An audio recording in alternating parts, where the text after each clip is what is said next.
बकटपारा ओनसोल बुङोब्ला आथिखालाव मोनसे गेलेथिलि थावनि बुंजासै। जाय गेलेथिलिनिफ्राय इन्टारनेशनेल गेलेगिरि खनजुलथा बर'मोन बायदि जोनोम मोनदों। बेखौ दिनै फोरमान खालामबाय देग्लायनि बड'लेण्ड गेलेन्स गल्ड कापआ। बकटपारा दखरा दुलाराय बर' फरायसा आफाद आरो बकटपारा गेलेमु गौथुमनि जुथायै बानजायनायाव ओनसोलनि मुंख्लंफोरखौ मान होनाय आरो नखरनि सुबुंफोरखौ थुलुंगाखां होनायजों खुंबोबाय थानाय बादिनो देग्लायनि खुंगा 8थि बड'लेण्ड गेलेन्स गल्ड काप जोलुर बादायलायनाया थांनाय सानखालि रोजा रोजा सुबुंनि बानाजों जोबनानै थांबाय। मैया जानानै थांनाय बे जोबथा बादायलायनायाव हरिसिंगा टाउन क्लाबा बकटपारा पुनिया इउथ क्लाबखौ 2-1 गलनि फारागथिजों फेजेननानै देरहासार जानो हायो। मख'नो गोनांदि बे जोबथा फाइनाल बादायलायनाय हाबाफारियाव बाहागो लानाय सुबुंनि अनजिमाखौ नायोब्ला थारैनो बकटपारा ओनसोला गेलेनाय बिथिङाव सानसे जारिमिन सोरजिनो हागोन होनना। जोबोद गोजोननाय मोनदों। आंनिनो जायगा जोनोम जायगा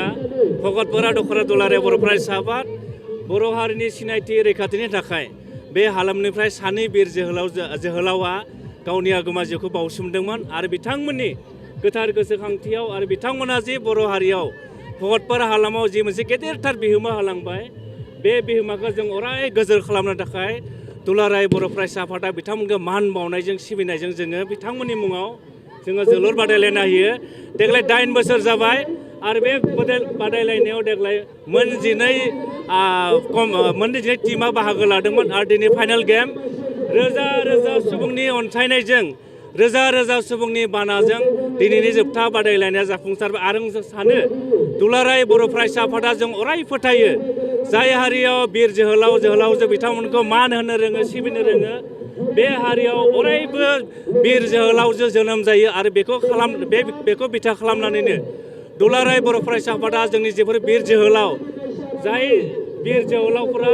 बर' हारिनि थुनलाइ बिथिङाव हारिमु बिथिङाव सोलोंथाइ बिथिङाव बिथांमोना गेदेर बिहोमा होलांनानै जिउ बावसोमलांबाय रुंसारि जालांबाय बिथांमोनखौ दुलाराय बर' फरायसा आफादा अरायबो जोङो सिबिगोन मान होगोन आरो बे गेलेनायनि गेजेरजों आं सानो जोंनि जायफोर उन्दै उन्दै जेनेरेसन दङ बिथांमोना गेलेनायनि गेजेरजोंनो सोलोंनानै इयुनाव बर' हारिखौ नेशनेल इन्टारनेशनेल सिनायथि होगोन आरो बेजोंनो गावनि आथिङाव गसंनो हागोन आरो बेखौ जों बिथा खालामनानैनो दुलाराय बर' फरायसा आफाद भकटपारा दखरा आरो भकटपारा स्पर्ट्स एस'सियेसना जथायै बे आफादखौ बे खेलाखौ बानजायदोंमोन। आं बेनि थाखाय भकटपारा दखरा दुलाराय बर' फरायसा आफाद भकटपारा स्पर्ट्स एस'सियेसन आरो बानजाय आफादखौ आं रोजा रोजा साबायखर बावदों आरो आं मिजिंथियो बे गेलेनायनि गेजेरजोंनो भकटपारा हालामाव उदालगुरि हालामाव रायजो जानाय गुबुन गुबुन सुबुं माहारिनि गेजेराव गोजोन खौसेथिया जाफुंसारगोन होननानै आं फोथायो। आं बे बेलायाव जोंनि गेजेराव दिनै फाइनेल गेलेनायाव बिटिआरनि मानगोनां डिपुटि चिफ गबिन्द चन्द्र बसुमतारी बिथाङा दिनै बेवहाय बाहागो लादों। बिथाङा नुदों जों जाय गेलेनायखौ बेवहाय दिनै बादायहोदों बे गेलेनायनि थासारिया मोजां नङा। रोजा रोजा सुबुं फैदों बिथांमोनखौ जों जिरायहोनो हायाखै। ओंखायनो आं बिटिआरनि मानगोनां चिफ प्रमद बर'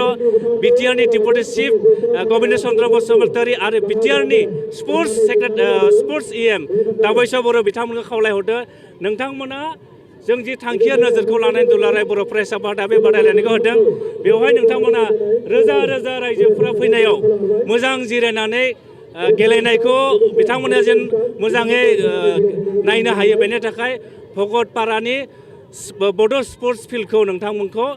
मोनसे स्टेडियाम होनो थाखाय आङो भकटपारानि रायजो राजानि जानानै आरो भकटपारा दखरा दुलाराय बर' फरायसा आफादनि गुरैयै खावलायहरबाय।